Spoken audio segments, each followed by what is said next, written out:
Hi again. Dwight Wilson, Armageddon Now. We're in the chapter The Certainty of Survival, discussing the disagreements and tensions among evangelicals in the wake of the rebirth of Israel in 1948. This is the arguments about the Christian responsibility both to support Israel in its new situation and also not to neglect justice for the Arab peoples that were displaced or otherwise uncertain as to their future in the 1950s. We're on page 174. The premillenarian response to the supposed Russian threat in the 1950s was, as before, not carried on at an ideological or economic level, but was based upon the atheism of communism and upon the identification of Russia as the invading Gog of Ezekiel 38. Premillenarian interest definitely centered upon the prophetic aspects of the Russian threat, although their paths often crossed. The activism and witch hunting of the political right wing in the McCarthy era was not the mainstream thrust of premillenarianism, as reflected in the sources under study. The main objective of the premillenarians was not to eliminate the threat of a communist takeover, but to scare people into the kingdom of God and goad them on to greater service by demonstrating from current events that the end was near. Leaders of religious right-wing movements such as Fred C. Schwarz were speakers at premillenarian meetings and conventions, but their single-mindedness never became the reason for existence within mainstream premillennialism. The caption to Schwartz's speech at Moody, which was presented in Moody Monthly, revealed the editor's interest. Quote, "Communism lies across the world in 1951 like a huge colossus. This article reveals it for what it is, Satan's substitute for God's salvation." In the text, Schwarz claimed that atheism was the basic fiber in the construction of communistic ideology. He quoted from Lenin on religion. Quote, "Atheism is a fundamental portion of Marxism, of the theory and practice of scientific socialism," unquote. Similarly, a couple months later, the King's Business quoted extensively from a speech by Charles Habib Malik, presented in Christian Century magazine. Malik was the United Nations delegate from Lebanon and an avowed Christian. The quotation began with what was the core of his statement. Quote, "Communism is predicated on the emphatic rejection of God," unquote. On the question of the possibility of peaceful coexistence with communism, Malik was quoted as saying, "Obviously, I cannot get along with one whose whole being not only contradicts mine, but is bent on destroying mine." The conclusion that the editor drew was that this great threat of communism would stir Christian people out of their lethargy and force them to return to the great principles and ideals of Christianity. Noting that Malik was not a premillennialist, the editor took pains to make the proper premillenarian application of Malik's thesis, that, according to Ezekiel 38 and 39, things were going to get worse until God came and utterly blasted Russia to the ground.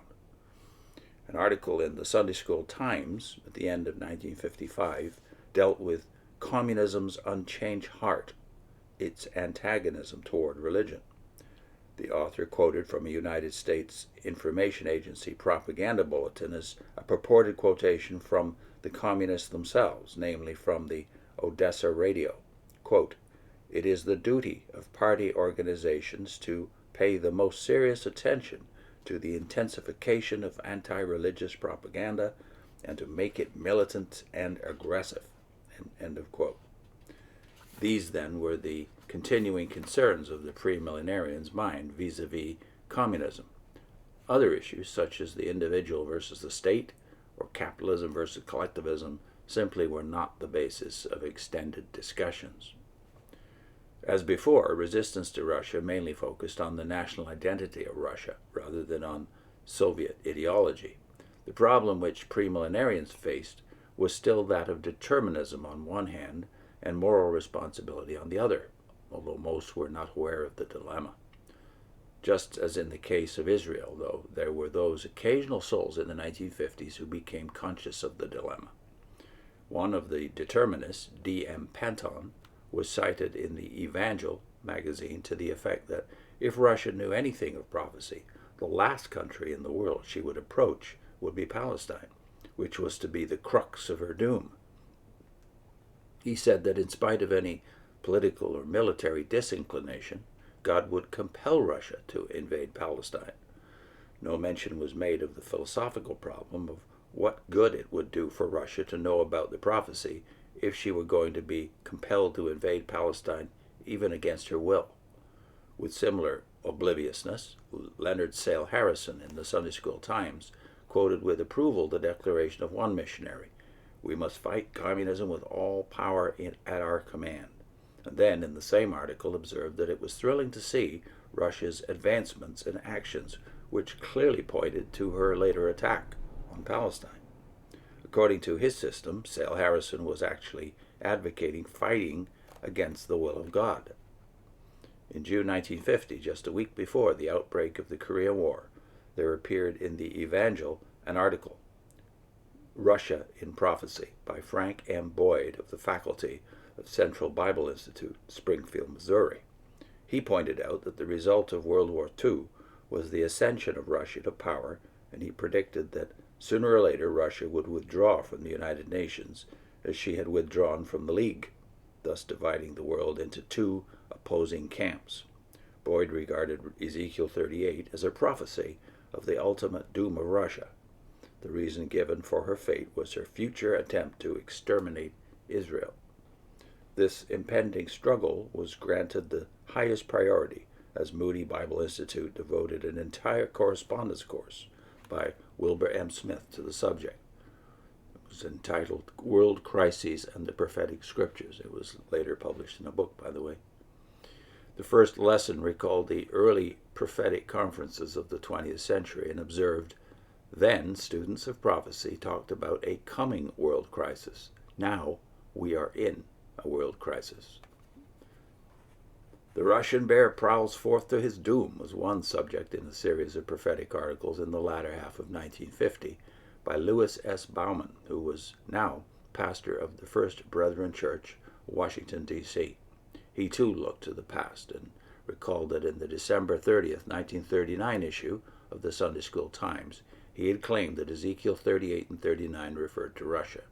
He noted that the Presbyterian Guardian had countered in the February 25th, 1940 issue with the statement, quote, "If Rosh," that's the revised version of that identity of Russia in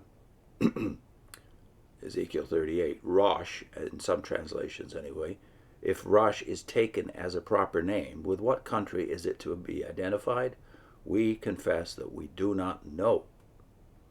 End of quote. Bauman ridiculed such honest indecisiveness and reaffirmed his earlier position. He pointed out that even before Russia was a major power, the editors of the Scofield Reference Bible in 1909 had identified Gog as Russia.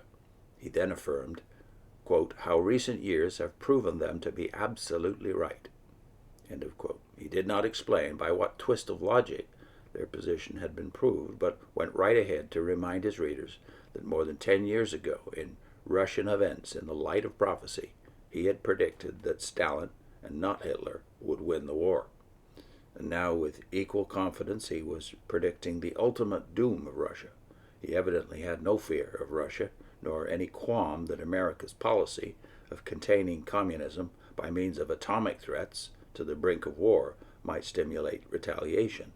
He was certain, and he admonished his readers, quote, "instead of being distressed, arouse, ye saints, the sight is glorious."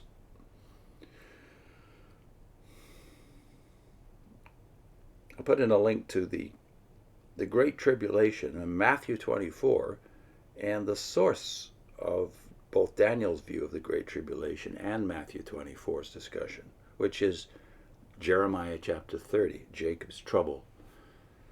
This is specifically on how Jehovah's Witnesses have mismanaged all of these texts and mangled them, not taking at face value what the texts actually say about the geographical location of all of these last battles that are the prelude to the coming of Jesus Christ to rule on earth. So the Great Tribulation, Matthew 24, and Jacob's trouble. See you next time.